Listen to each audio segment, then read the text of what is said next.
20 ரோஜா பூக்கள் எடுத்து வச்சிருக்கேன். இது ரொம்ப குட்டியா இருக்கிறனால 20 எடுத்திருக்கேன். பெரிய ரோஜா பூவா இருந்தா 10 போதும்.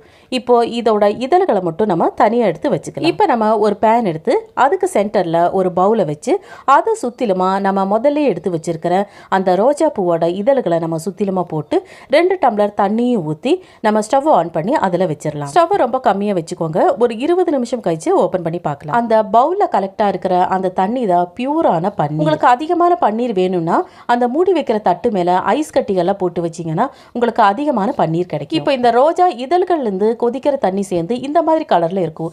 இது வந்து ரோஸ் வாட்டர் கிடையாது, இது வந்து ரோஸ் டானிக். இதையும் நம்ம யூஸ் பண்ணிக்கலாம். இதை வந்து ஒரு 2 நாள் வரைக்கும் நம்ம எடுத்து வச்சுக்கலாம். ஆனா பியூரான பன்னீர் வந்து உங்களுக்கு பல வாரங்கள் வரைக்கும் கெட்டு போகாம அப்படியே இருக்கும். இது ரெண்டையுமே முகத்துல ஸ்பாஞ்சு வச்சு தடவிக்கலாம். இல்ல வீட்டு நறுமணத்துக்கும் முகத்துக்கு ஃபேஸ் பேக் போடும்போது அதை மிக்ஸ் பண்றதுக்கு இதை யூஸ் பண்ணிக்கலாம். ரோஜா பூவோட நறுமணம் நம்ம ஹார்மோன்களை சீரா இருக்க உதவி செய்யும். தேங்க்யூ.